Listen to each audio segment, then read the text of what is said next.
Hello. Hello. Hello. Hey, Austin, how you doing? My sincere apologies. I got stuck in a meeting. I could not leave earlier. Oh, no problem at all. We understand. Great. How you doing, guys? We're doing very well. So I'm Austin, third year here at University of Virginia. Üdvözlöm, Koranyi úr, az én nevem Barta Dávid. Én negyedik éves tanuló vagyok ugyanezen az egyetemen.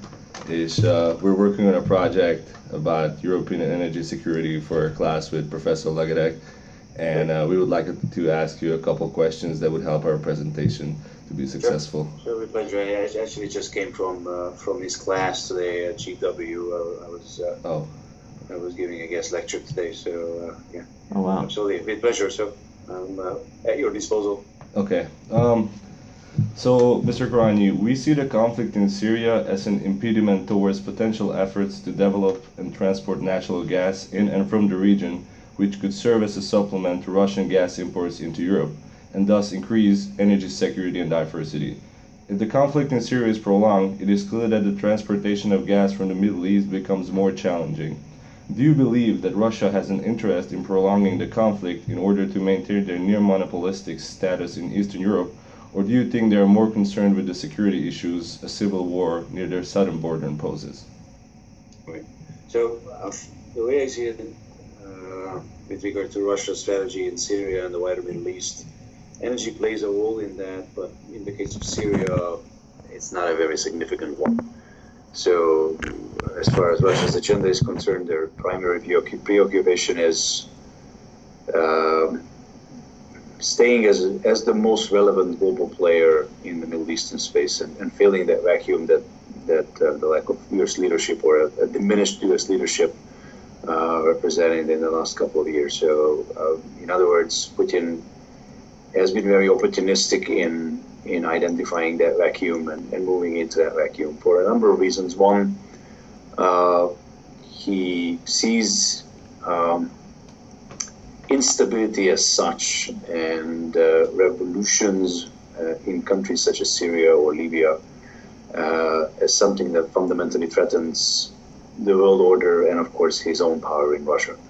So he is predisposed towards acting in situations where he sees that the legitimate governing regime is challenged. And his sort of defining experience, it's not just power hungriness, but it's also his defining experience is the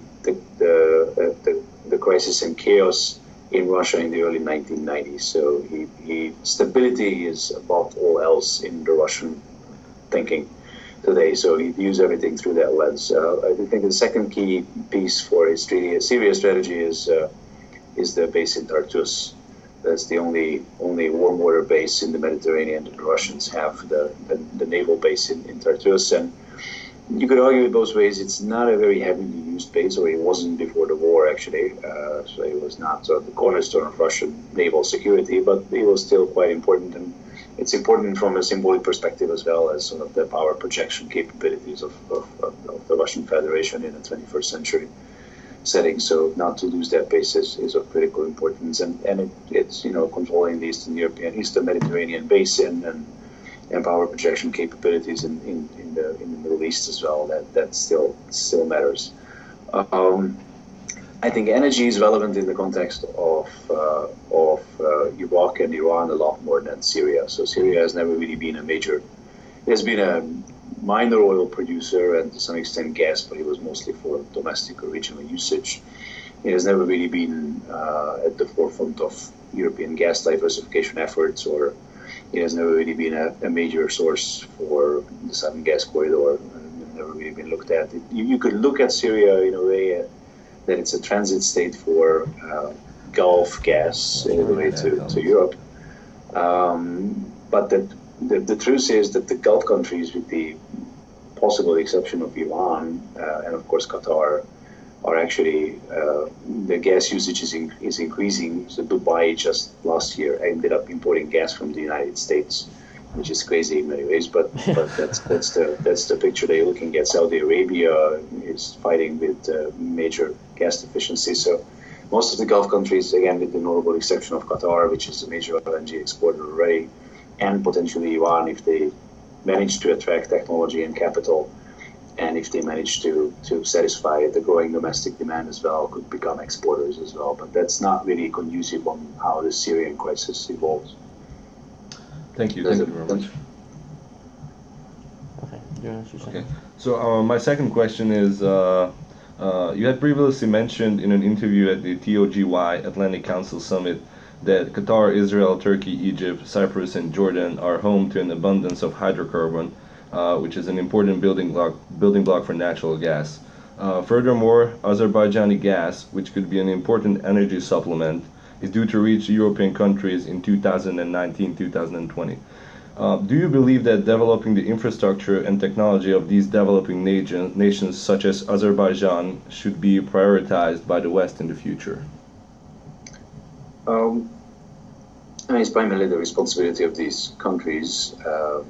You could assist them in multiple ways from a Western perspective. You could assist them in terms of industry best practices, and then just good governance overall as far as the energy sector is concerned. And that's particularly critical in the case of nations that has no previous hydrocarbon experience or major centralized fossil fuel experience. And it's not the case in Azerbaijan because they have the Soviet legacy, and oil production has been going on in Azerbaijan since like the late 19th century, early 20th century. So the Azeris actually have a lot of experience in that space. But then it's the case, for example, with regard to Cyprus, because Cyprus is a country that only recently found major quantities of gas offshore and has no significant experience in developing those resources. You could also assess, it's not just extraction, but you can also assist, and that's a process that is undergoing in the West itself as well. So it's not that the West is so far ahead in the game in many ways, but it's market liberalization and how you ensure that these markets are well regulated, liberalized, and the consumers pay the least price, and the resources are used in an efficient manner, both in the upstream and midstream and the downstream segments of the value chain. So how do you create market structures? How do you create regulation? How do you create the necessary regulators, governing bodies that make sure that the resource usage is the most efficient? I would not.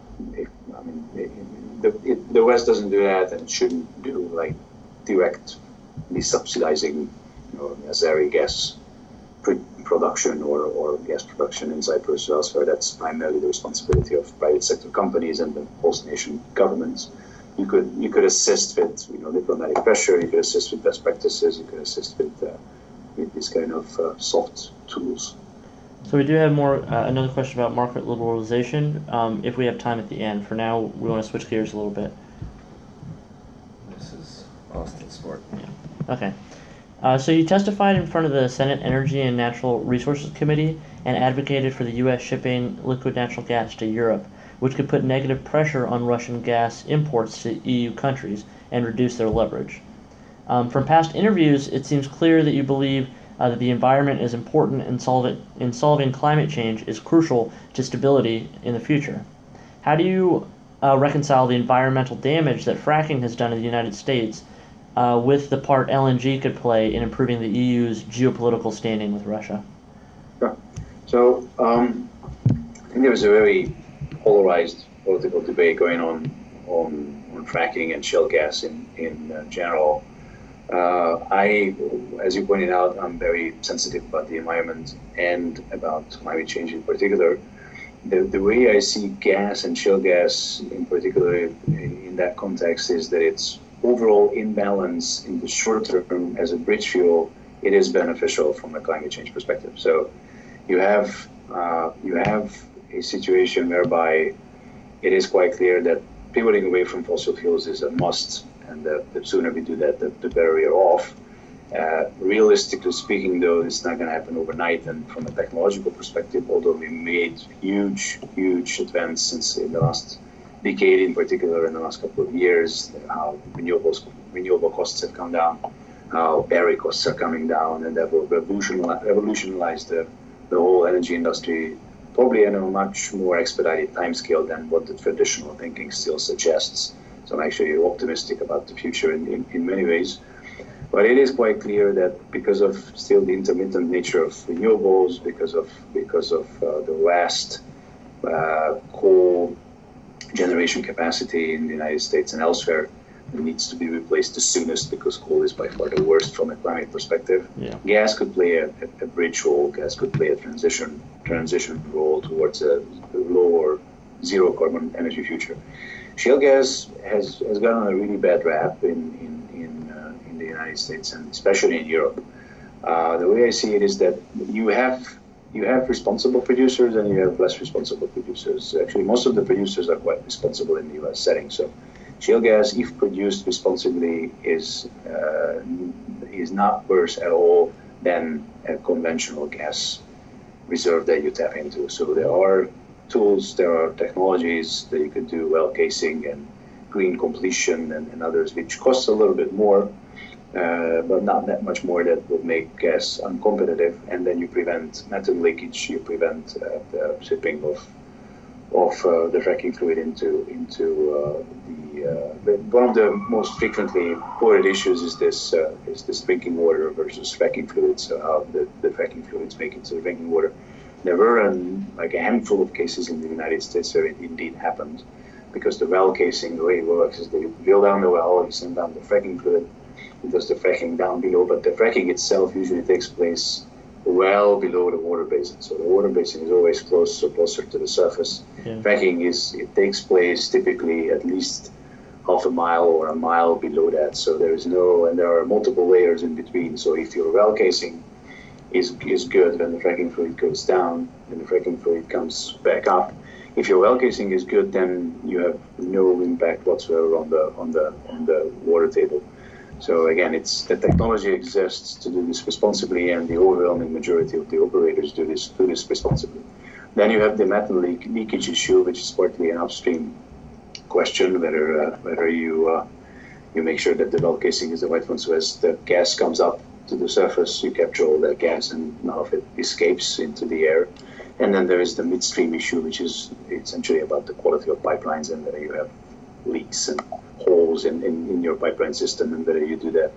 And that's unfortunately just yesterday, the Trump administration revoked those laws that the Obama administration wanted to introduce on methane upstream and methane midstream. So that's unfortunate, and if you ask me, that's just not the right way forward. And if you ask the industry, they complain about it, but it's something that they could actually quite easily do.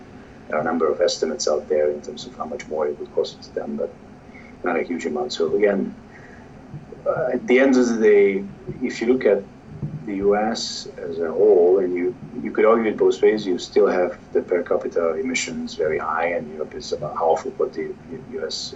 emits. It's partly because of different lifestyles and more driving and the spatial layout of few American cities versus European cities, and the more mass transportation and trains and all that. But you could also argue that because there was a massive transition from coal to gas in the power sector in the last 10 years, then emissions have come down very significantly, actually, in the U.S., and you are on track. Maybe even with the Trump administration, paradoxically enough, you are on track in fulfilling the climate commitments made in Paris, just because the gas is so much more competitive than coal. I think the key question is how do you ensure that the transition is actually a transition, and you don't lock yourself into a gas-driven infrastructure, because ultimately gas will have to go as well, or we'll have to come equipped with carbon capture and storage, which we are not there yet, at least not from a financial perspective. So the question is a legitimate one. How do you make sure that, for example, there are people who advocate for a robust role for gas in the transportation sector. I fundamentally disagree with that. I think the technologies in the transportation sector are mature enough that you could actually transition to an electrified fleet right away, as opposed to using gas, LNG, or CNG in transportation.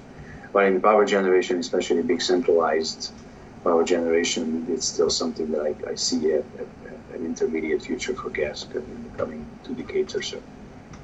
So with LNG being, like you said, it was a bridge fuel, which I understand. I'm interested if you think that moving towards a more sustainable energy source such as nuclear energy is viable in Europe or the United States.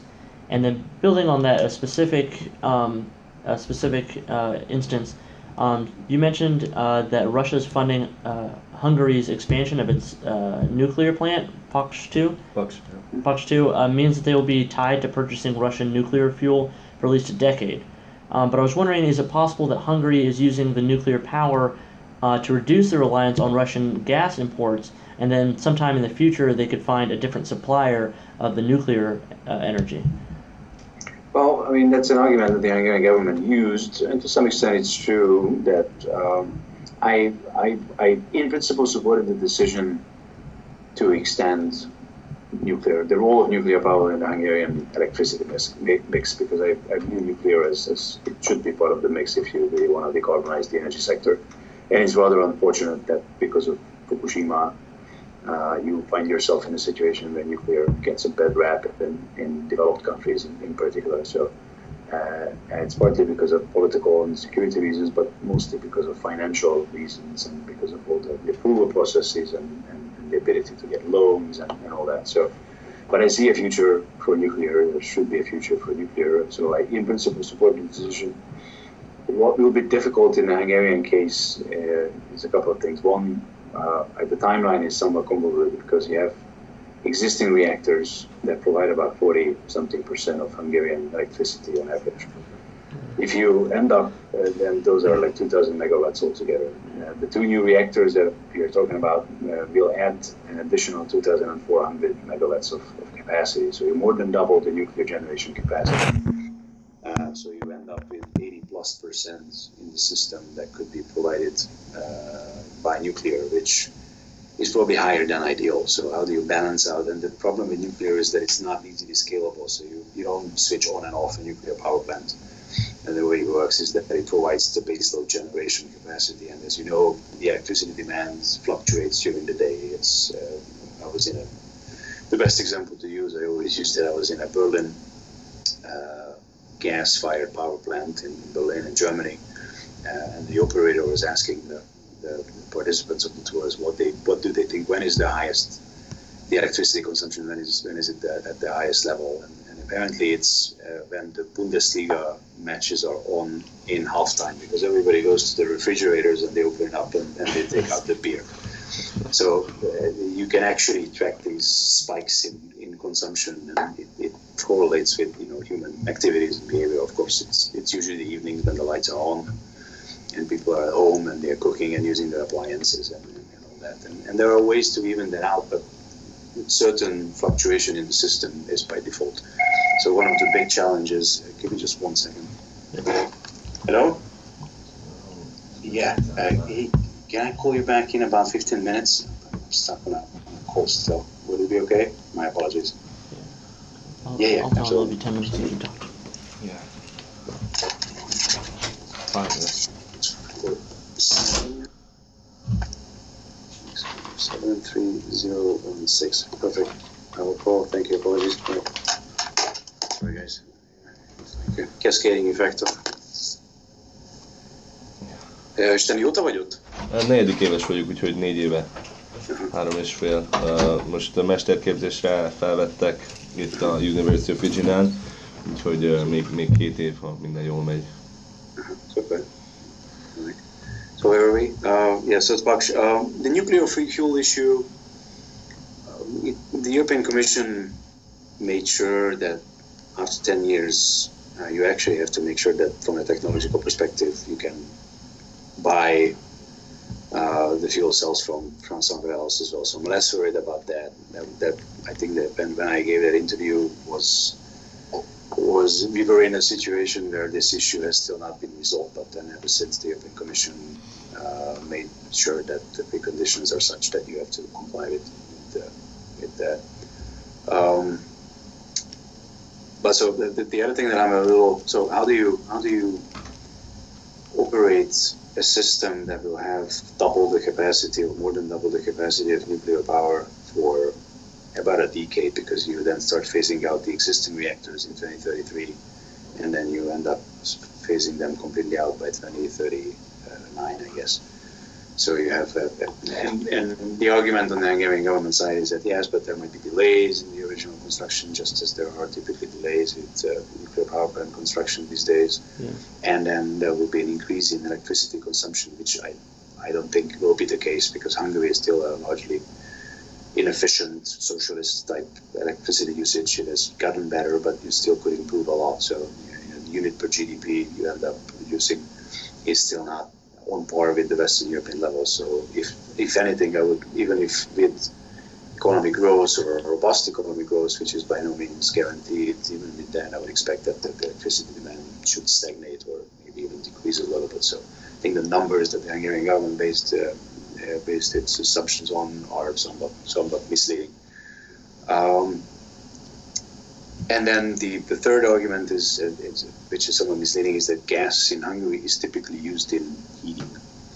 So it's not in the power sector that much. So you don't actually, that's not interchangeable. So you use nuclear power plant in electricity generation, but then it will actually take a lot to change that heating system. So even if you end up producing 100% by nuclear power, you would still need a lot of gas, because you use that gas for heating as opposed to power generation.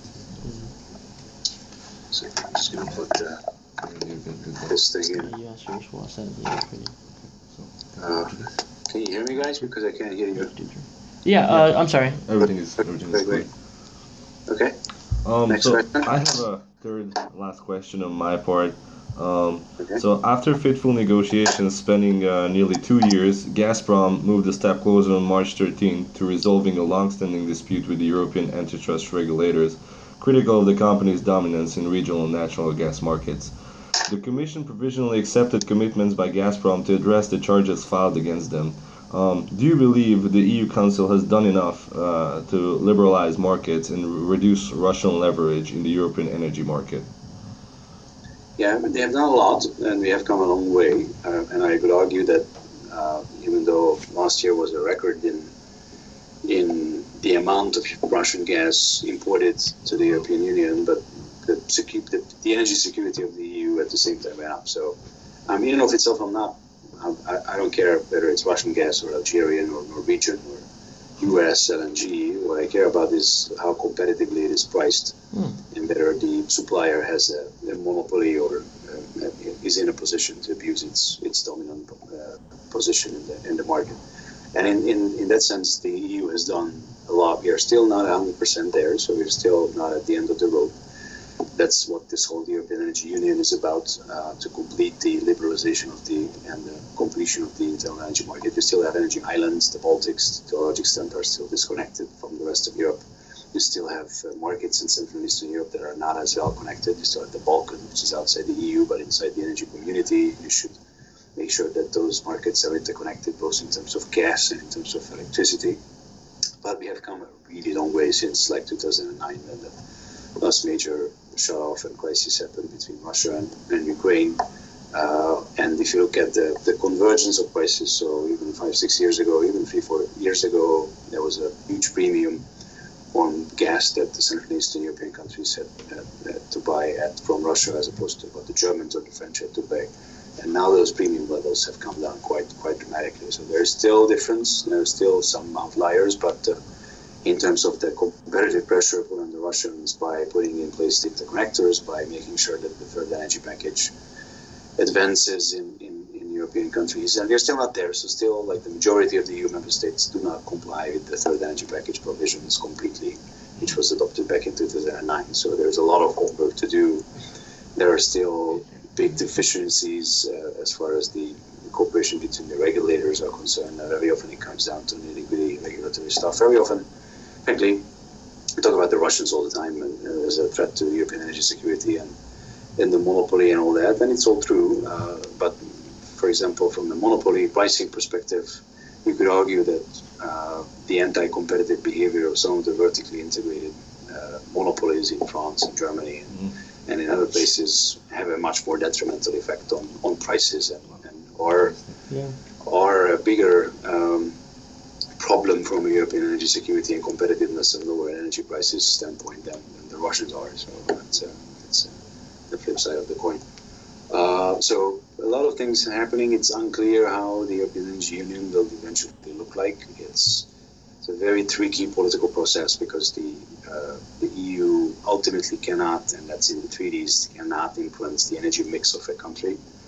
So what they're trying to do, so how do you create a European energy policy without the explicit tools that energy policies usually consist of, like, deciding on your own energy mix, and that's something that Brussels cannot do. How do you create a market framework in which the member states will be and companies will be compelled to make more rational and more integrated, continentally sensible decisions? And that's not an easy exercise. It's an iterative exercise. It's not. By the way, very often the comparison is made between the US and the EU, and the US is also an incredibly fragmented market. So federal energy policy is not something that is that important in the grand scheme of things. So that's actually partly why I'm quite optimistic that the US will still deliver on its Paris promises, because the energy policy is mostly controlled on the state level. Here in the US, just as in the EU, you could argue. So yes, you're interested in pipelines, and there are overall rules on drilling and emissions and all that. But as far as your mix is concerned, as far as some measures to incentivize energy, renewable energy, for example, or electric vehicles or all that, that's all state level stuff. So, and the US is also a very fragmented market, not from a gas perspective, but from an electricity perspective. You pretty much have like 4 separate markets in the US. So it's not that this is the typical federal integrated perfect system, and the EU is a fragmented one. In many ways, I would argue that if the energy union is successfully implemented as the Commission proposed it, then the European electricity market will be a much more integrated one than the US one.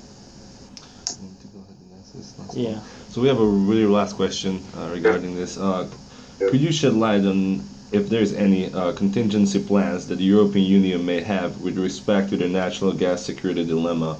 In a worst-case scenario where Russia decides to shut down gas pipelines supplying energy to Europe, which happened multiple times in the 2000s, what do you believe Europe's options would be in this case? Right, but there is it's not even hypothetical, there is an actual contingency plan. So after 2009, the EU adopted rules and made sure that the member states comply, and I think most of the member states, if probably not all of them, comply at this point. It all depends on how long that shut-off lasts. So obviously, Europe cannot function beyond a couple of months, but for a winter-type 1 or 2 months shut-off, the rule that is in place, and I don't know the details, but you can look it up. The Commission has it. It's called the European Natural Gas Supply Security Directive from 2011, I guess, or something like that. And it stipulates the so-called N-1 rule, so that any country in the European Union should be able to function, and I can't remember the exact time frame, but for a given period without its major suppliers. So N-1 means that if you have N suppliers, then if you're down to N-1, so that your biggest supplier for some reason, either because of a terrorist attack in Libya, if Libya is the biggest supplier, or in Algeria or whatever, Russia decides to shut it off, then you should be able to function without that. So that's a combination of storage, interconnectors, and there are also these like regional contingency plans. So as opposed to a big European contingency plan, there are regional contingency plans and regional coordination, which then now the European Energy Union concept plans to further sort of push, that there is more regional cooperation on infrastructure planning and strategic planning as far as energy infrastructure is concerned. But as far as contingency plans are concerned, there are like these regional plans in place already. You can look it up, and some part of it is confidential, but some part of it is online actually. You can again, just to stick with the example of Hungary, already back in 2009, because there was a storage development program put in place after 2006. So already in 2009, even though it was almost a month that the gas was shut off, but it was only towards the very end that we had to start thinking about maybe taking the industrial users offline. But we could even actually help the Serbians and the Slovaks with some gas in that period. Most of the Serbians actually with some gas in that period, because we had some excess in the system because of the storage capabilities. And now we have Hungary. I don't know the latest figure, but I think we have annual gas consumption is about 10 BCM of gas. We pretty much produce 1.52 depending on the year out of that, and we have 5+ BCM of storage capacity. I think I've heard it has 100 days if gas would be shut off, that would be Yeah, enough for 100 days. Right. This is for Hungary specifically. It's similar. It's based on the logic of what the IEA has done in the 1970s. That you have to have oil supplies for 90 days, and that's still the precondition within the IEA. So, if you have time, if not, I understand. Just one last thing about fracking and whether or not you believe that the technology, like because natural gas in America has exploded onto the market. Do you think that other countries will be able to adapt that technology, or? I think the short answer to that is probably on a very limited scale. So I don't expect because the U.S. shale gas revolution is a very unique phenomenon in many ways. It's a confluence of many different factors that one or multiple elements of which are missing in other places where you have potential reserves, such as and you have shale gas all over the place. So that's actually excitement in Hungary as well, China, Algeria, in Poland, in many different places. The U.S. Geological Survey came out with this major study, which is largely based on like very distant assumptions. It's not like it's based on actual exploration. It's more like geological formations and what could theoretically be there. So it's very theoretical. But in theory, you have huge amounts of shale rock in other parts of the world as well. But the U.S. is very unique in terms of an integrated gas pipeline infrastructure, sparsely populated areas in most of the major producing states. No wonder that shale gas never really took off in New York, for example, or in some of these, because people are more nervous and you just physically need more space in order to put this in place. The market that functions in a way that it's very easy to feed in gas into the overall system, very competitive pricing, pricing, very flexible market arrangements, so easily available capital for investment into. So it's hard to see that reproduced on a massive scale. Certainly not in Europe.